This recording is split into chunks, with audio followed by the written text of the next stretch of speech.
Mis saludos, estudiantes y profesores, bienvenidos a nuestra clase de Historia de Cuba, específicamente para estudiantes de 12º grado.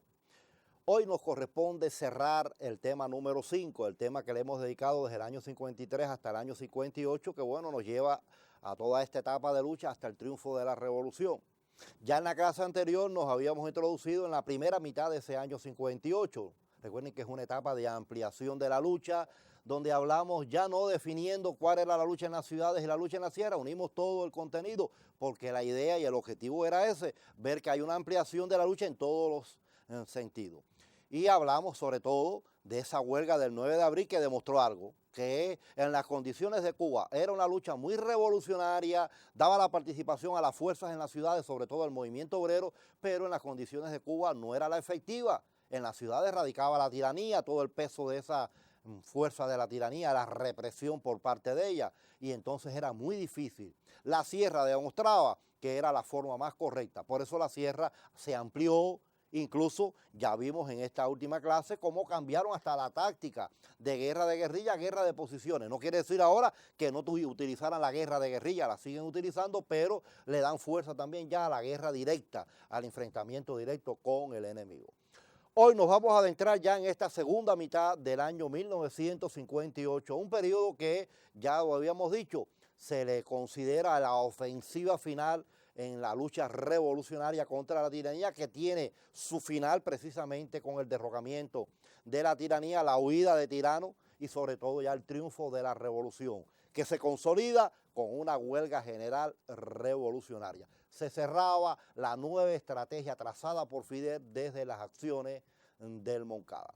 Creo que sobre esta base vamos a trabajar, vamos a seguir la misma línea de la clase anterior. Creo que es más cómodo a partir de una cronología ir precisando aquellos elementos que no nos pueden faltar y por eso trabajarlo así, de esa manera. Vamos a las temáticas y demás. Ahí tenemos la clase número 8 y vamos a trabajar en ella. Bueno, cerraríamos este tema, el periodo de 1953 a 1958, y sobre esta base, bueno, entraríamos en esta línea, ofensiva final del ejército rebelde.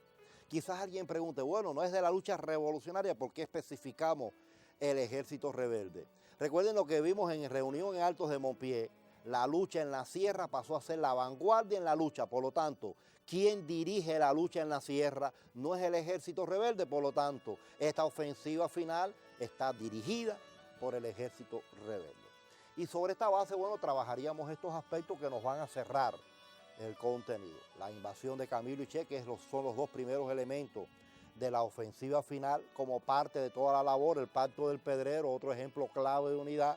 Las batallas finales de la guerra, vamos a recordarlas, sobre todo elementos que de ellas no podemos dejar de mencionar. Los intentos de golpe de Estado, la posición de los elementos de la tiranía, sobre todo Eulogio Cantillo, la acción, la entrevista con Fidel, las instrucciones de Fidel el 1 de enero del año 59, muy importante para consolidar el triunfo. Recuerden que de ahí sale la huelga del 2 de enero. Y bueno, al final cerraríamos con esto, creo que es muy importante, los factores que posibilitaron, primero el triunfo en la huelga, pero también el triunfo de la revolución.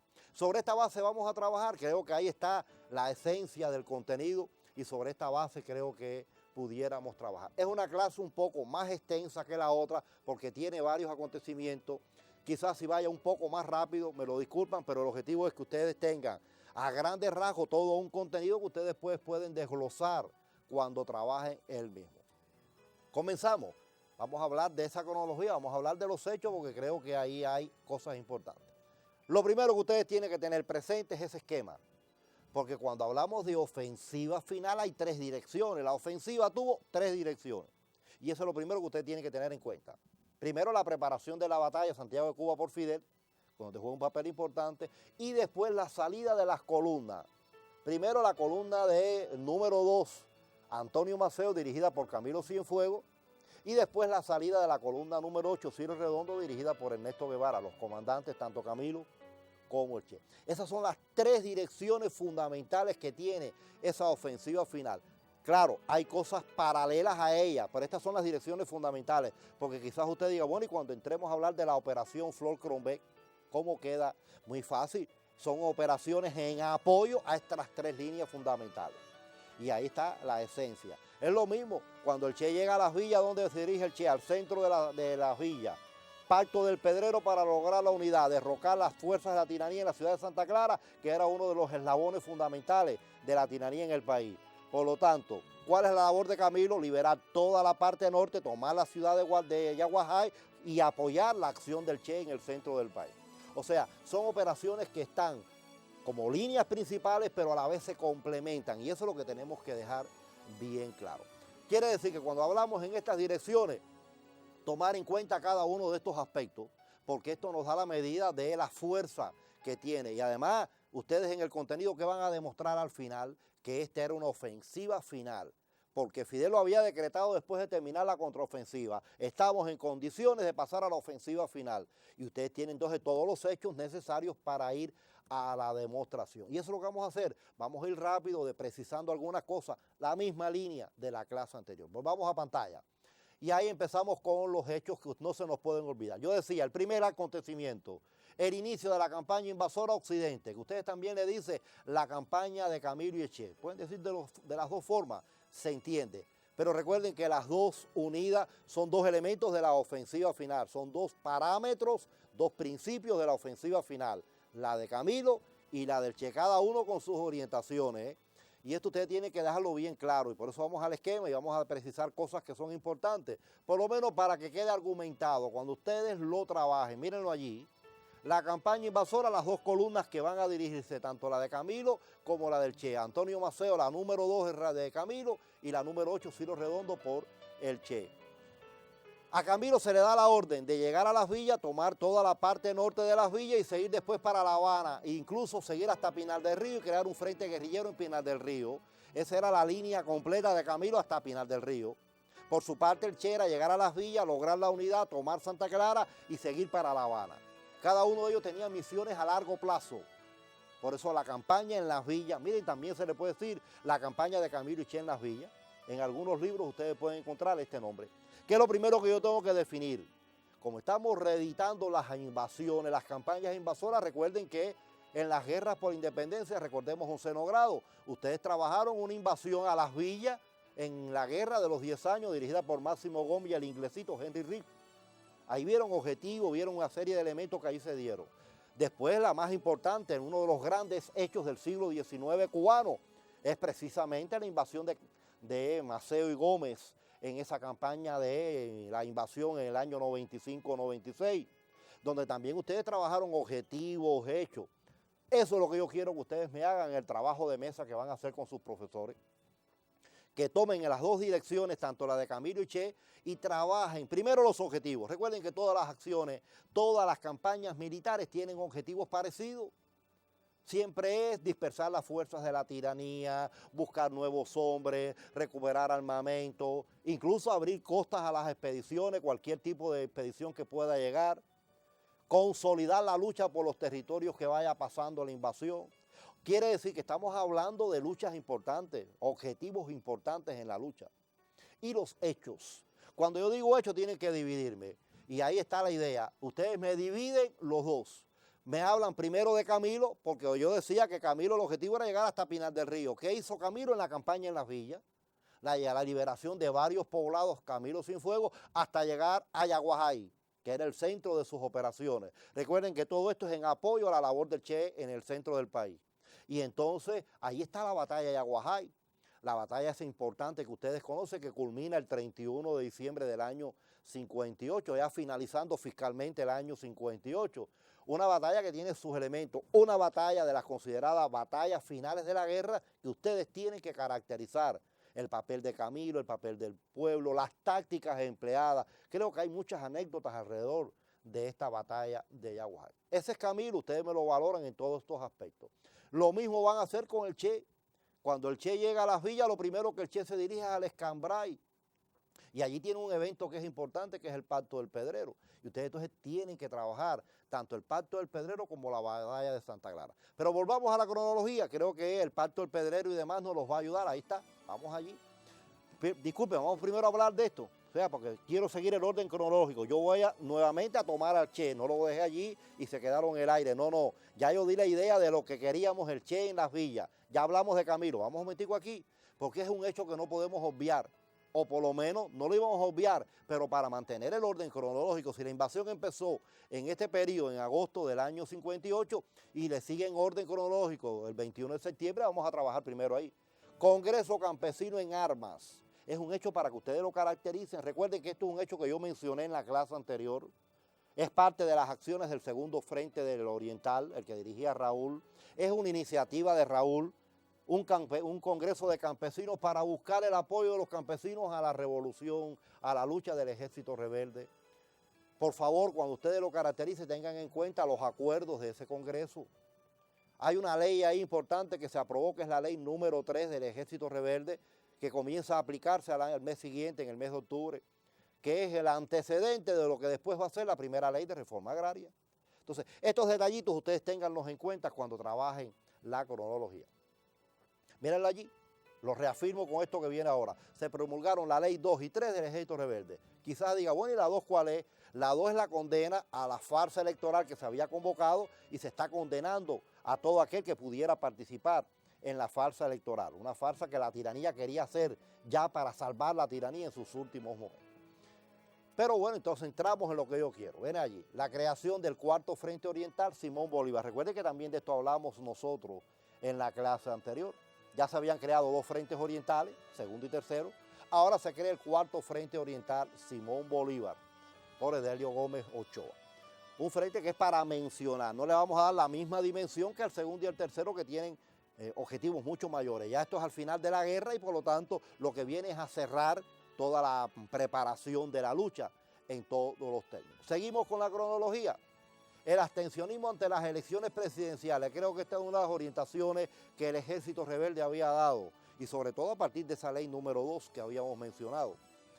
No participar en las elecciones era una farsa electoral. La tiranía lo que quería era prorrogar su poder y sobre todo tratar de evitar que las masas pudieran llegar a ese poder. Ya el 20 de noviembre, la Operación Santiago, comienza la batalla de Guisa. Recuerden que esta es una de las primeras líneas de la ofensiva final. La Operación Santiago era una de las ideas fundamentales, tomar la ciudad de Santiago de Cuba. Preámbulo de esa Operación Santiago es la batalla de Guisa. Batalla de Guisa del 20 al 30 de noviembre de ese año 58. La dirección de Fidel de la misma, las acciones que allí se producen, sobre todo porque Guisa era una región de muchos combates. Ahora hablamos de Guisa en esta etapa, pero yo estoy hablando de Guisa desde la Guerra de los 10 años, cuando Calixto García juega un papel importante en la batalla de Guisa en esa guerra. Recuerden después en la operación aquella de Calixto García en el año 97-98, cuando Calixto García en el año 97 toma otra vez la ciudad de Guisa. Y ahora en esta etapa, vayan viendo las coincidencias históricas, y ahora en esta etapa vuelve Guisa a ser un centro importante en la lucha. Y ahora en la Operación Santiago, el preámbulo a ella es la batalla de Guisa. Por lo tanto, es una de las batallas finales de la guerra, donde ustedes tienen que trabajar directamente toda esta labor del ejército rebelde, la conducción de Fidel. Incluso uno de los mártires de esta acción, Braulio Groneau, que participa con gran fuerza y es uno de los mártires de la batalla de Guisa. Y el otro hecho, la Operación Flor Crombé, también la mencioné ahorita, por el segundo y tercer Frente Oriental. O sea, la operación que estamos hablando de la ofensiva final tiene 3 líneas fundamentales, lo vimos, la Operación Santiago, Camilo y el Che con la invasión. Pero ¿qué ocurre con todo ello? Que hay acciones paralelas, acciones de apoyo a estas 3 líneas fundamentales. Una de las operaciones de apoyo es esta que le estoy mencionando, la Operación Flor Crombé. Recuerden quién es Flor Crombé, recuerden la guerra del 95, aquella expedición por Duava, donde venía Flor Crombé en un combate que hay en los primeros momentos ya después del desembarco. Entonces se desarrolla esta acción. ¿Cuál es la esencia de la Flor Crombé? Sobre todo, coordinar la unidad de las fuerzas revolucionarias en todo el periodo. Recuerden que hablamos mucho del segundo y tercer Frente Oriental, y esto era importante porque era la liberación de todos los poblados que faltaban en la región oriental, y la Flor Crombé se encarga de liberar estos poblados. Por eso es importante, y volvemos a pantalla, hablar de esta operación Flor Crombé. Pacto del Pedrero, retomamos lo de ahorita que parecía que había quedado en el aire, no, mírenlo aquí ahora. 1 de diciembre, recuerden que estoy respetando el orden cronológico. Pacto del Pedrero, ya sabemos por qué el Che llegó a las villas, su principio era unidad. Recuerden lo que dijimos de los frentes guerrilleros en la clase anterior. En las villas, en Santo Domingo estaba Víctor Bordón, en la zona norte de las villas estaba Félix Torres con la guerrilla en Yaguajay, pero en el Escambray estaba el segundo Frente Nacional del Escambray con esos llamados Comevaca. Había que sacar a aquella gente de circulación porque aquella gente estaba haciendo daño a la lucha revolucionaria y sobre todo a los campesinos de la región. Y ahora se complementaba con la llegada de Faure Chomón con aquella expedición. Por lo tanto, el 1 de diciembre se firma un pacto entre el movimiento 26 de julio, y estoy hablando del ejército rebelde, que es la fuerza que comandaba el Che en este periodo en la zona central. El ejército rebelde unido al directorio revolucionario 13 de marzo. Estoy hablando 26 de julio más directorio revolucionario. Ernesto Guevara más Faure Chomón. Los dos se unen y firman el 1 de diciembre de ese año el Pacto del Pedrero. Recuerden que aquí el objetivo es la unidad de las fuerzas revolucionarias. Se eliminan todos aquellos elementos contrarios a la lucha, sobre todo los llamados Comevaca. Uno de ellos, Eloy Gutiérrez Menoyo, que era quien dirigía el segundo frente del Escambray, es eliminado, es sacado por traición, por las barbaridades que había cometido en la región, y se firma un pacto de unidad entre todas las fuerzas. Hay una unidad ahora.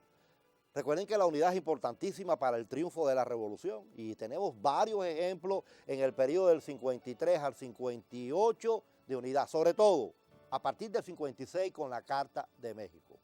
Y el Pacto del Pedrero viene a complementar en todas estas ideas. Es un pacto que tiene gran importancia. Miren, ahí están algunos elementos que yo quiero tener en cuenta, por lo menos que ustedes lo tengan esquematizado para cuando lo vayan a trabajar tengan elementos. Puede ser un caracterizar en la prueba, pero es parte de la unidad. La pregunta puede ser la unidad y ustedes puedan trabajar directamente. Miren las ideas fundamentales de ese pacto. Gran coordinación entre estas dos fuerzas.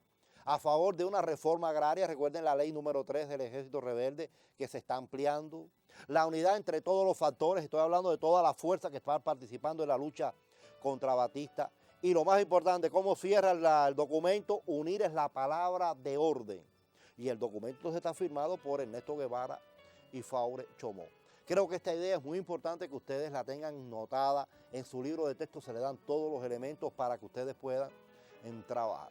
Es una idea importante porque estamos hablando de un pacto de esta magnitud. Pero vamos a seguir porque hay elementos que en esta ampliación ustedes pueden terminar. Hay hechos ya finales de la guerra que ustedes pudieran mencionar, mírenlo allí, ya cosas que hemos conocido. Ahí está la reunión en la Rinconada. Recuerden que es una reunión donde se hace un poco la reorganización de la lucha y se dan los toques fundamentales al llamado gobierno provisional que se aplicaría en caso del triunfo revolucionario. La batalla de Yaguajay, que hablamos de ella del 21 al 31 de diciembre. La circular de organización también tiene que ver con todo este periodo ya de las fuerzas, no cesar la lucha, continuar la lucha hasta sus últimas consecuencias y sobre todo vuelven a tocar el problema del gobierno provisional. Y bueno, al final ya la batalla de Santa Clara, dirigida personalmente por Ernesto Guevara, comienza el día 29 de diciembre y culmina el 1 de enero cuando se toma el cuartel Leoncio Vidal de la ciudad. Son hechos que ustedes a la hora de trabajar no pueden perder de vista, sobre todo batalla de Yaguajay, batalla de Santa Clara, porque son hechos a caracterizar en una prueba. Que lo suman entonces a la batalla de Guisa y tienen entonces las 3 batallas finales de la guerra. Batallas que nos van a dar una idea concreta, porque estoy hablando de algo importante. Son las batallas que van a dar el triunfo a la revolución. Guisa, que libera la zona central del Oriente y consolida casi el triunfo de Oriente, se consolida después con la toma de Santiago de Cuba el 1 de enero, pero Guisa viene a ser un bastión fundamental. Y en la región central, Yaguajay, que libera el norte, y ahora Santa Clara, el tercer cuartel más importante de Cuba en aquel momento, el Leoncio Vidal, es tomado por el Che. Y todo esto acelera la huida del tirano del país. Por lo tanto, son 3 acciones de gran envergadura que ustedes tienen que tener en su mano para caracterizar. Por eso hablamos de batallas finales de la guerra. Y una aclaración, y creo que aquí es bueno para que ustedes no se me vuelvan a perder. Yo en las clases anteriores he hablado y he insistido mucho en la lucha en las ciudades y la lucha clandestina. Pero recuerden que definimos qué cosa es lucha en el llano, como táctica de lucha. Es lógico, geográficamente una lucha en el llano es una lucha en una ciudad, fuera de las montañas. Pero yo no estoy hablando desde el punto de vista geográfico, estoy hablando desde el punto de vista de la lucha, desde el punto de vista táctico. Y el ejército rebelde va evolucionando en sus tácticas. Primero hablamos de guerra de guerrilla, después hablamos ya con la contraofensiva de guerra de posiciones y ahora en las batallas finales de la guerra que estamos demostrando una nueva acción, una nueva táctica del ejército rebelde, la llamada lucha en el llano. Quiere decir que es la acción que se desarrolla en una ciudad dirigida por el ejército rebelde. Ahí es la diferencia de lo que es la lucha en las ciudades o lucha clandestina. Aquella lucha es en las ciudades, pero dirigida por los comandos urbanos, tanto del 26 de julio como del movimiento estudiantil. Y aquí yo estoy hablando de lucha en una ciudad o en ciudades, pero dirigidas por el ejército rebelde. Y ahí está la diferencia. Y a esta nueva táctica se le llama lucha en el llano. Por lo tanto, las batallas finales de guerra son lucha del ejército rebelde. Ejército rebelde que tiene estas particularidades. Y tengan cuidado en la prueba porque en la prueba le podemos preguntar 5 ejemplos de lucha en las ciudades y entonces ustedes tienen que saber qué es lucha en las ciudades desde el punto de vista táctico, no las batallas finales de la guerra. Y esto ustedes, bueno, en la práctica, con sus profes, ustedes lo van a lograr, porque esto hay que ejercitarlo. Recuerden que ustedes tienen ya pronto un trabajo de control que tienen que trabajar y el tema más importante para el trabajo de control es todo lo que hemos visto hasta ahora. Y estos son definiciones que ustedes tienen que tener importantes. Seguimos entonces, volvemos a pantalla y ahí entonces vamos a cerrar los elementos ante el triunfo, el éxito que se está obteniendo. Ya prácticamente la tiranía está desarticulada, ya se ha fraccionado el ejército, ya la ofensiva abarca a todo el país y entonces viene un último intento de la tiranía, tratar de entrevistar a Fidel para tratar de aplacarlo, convencerlo de que no haga nada hasta que ellos den una autorización.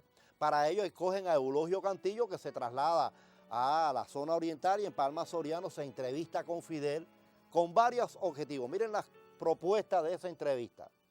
No a la huida de Batista, no a un golpe de Estado en la capital, no a la participación de la embajada norteamericana. O sea, que en ese acuerdo entre Fidel por el ejército rebelde y el movimiento 26 de julio y estos miembros de la tiranía, Eulogio Cantillo, en esa forma, llegan a estos acuerdos. Fidel sabe que esto es una búsqueda que hace la tiranía para alargar el proceso y sabe que a la larga ellos lo que están buscando es ganar tiempo para cuando se dieran cuenta pasar a lo mismo que pasó con la guerra del 98. Un gobierno provisional dirigido por la tiranía, por elementos de la tiranía, buscan el apoyo norteamericano, la embajada norteamericana reconoce la existencia de ese gobierno provisional y vuelven las fuerzas revolucionarias a no lograr el triunfo. Fidel sabía y estaba claro de todo esto, aceptó la entrevista, pero bueno, ahí vienen las instrucciones. El 1 de enero del 59, ¿qué pasó? Se entera Fidel de que Batista ha huido, ya se rompió el pacto, todo lo que se había acordado sabía que no podía ya hacer. Se estaba dando cuenta Fidel de todo. Rápido Fidel da instrucciones a seguir. Y es muy importante, el 1 de enero se toma la ciudad de Santa Clara, Batista huye, Fidel da instrucciones. Miren cuántas cosas pasan ese día. Completar la liberación de los territorios que faltaban. Esta es la orientación que da por Radio Rebelde a las fuerzas.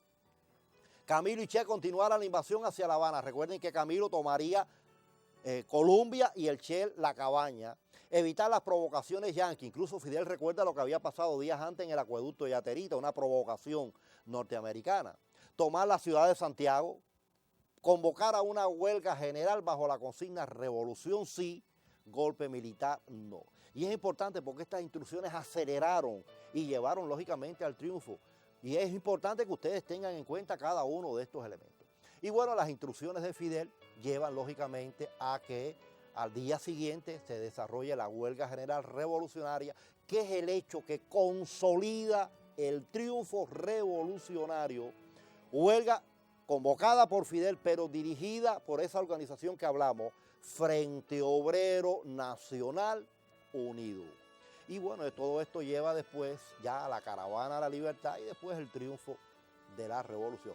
Son hechos que hemos ido un poco rápido, pero que ustedes tienen todos los elementos en su libro de texto con el trabajo que están realizando para completar, porque son hechos que tienen que caracterizar tanto la huelga como lo que es la caravana, que lo integraba, qué objetivos tenía hasta el triunfo. Y por favor, ya para cerrar esto, ya se los voy a poner porque ustedes lo tienen en su libreta. Yo en su libro de texto y ustedes pueden trabajar. Los factores del triunfo, ya los hemos dicho en toda la clase. La acción del ejército, la capacidad de los dirigentes, sobre todo de Fidel, el papel de las masas populares, sobre todo las milicias del 26 de julio, tanto en las ciudades como las que se mueven hacia la sierra, y algo que era importante, la desmoralización de las fuerzas de la tiranía. Creo que ahí está la esencia de lo que hemos hablado. Factores que no son nuevos para ustedes, en el libro de texto lo tienen bien especificado, cada uno de estos factores.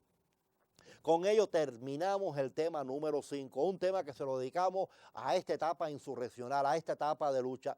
Se crearon todas las condiciones para llegar al triunfo, donde hay factores que inciden, pero por favor, cuando ustedes trabajen, recuerden el papel de la unidad. Lo he insistido en cada una de las clases cuando ha habido un ejemplo para demostrarlo. Ténganlo en cuenta porque la unidad es un factor que llevó también a ese triunfo revolucionario. Ya en la próxima clase nos vamos a adentrar en el tema 6, un tema que se lo vamos a dedicar en varias clases a la revolución en el poder, pero claro, no lo vamos a ver completo rápido, porque ustedes tienen antes de ello un trabajo de control y ustedes tienen que trabajarlo.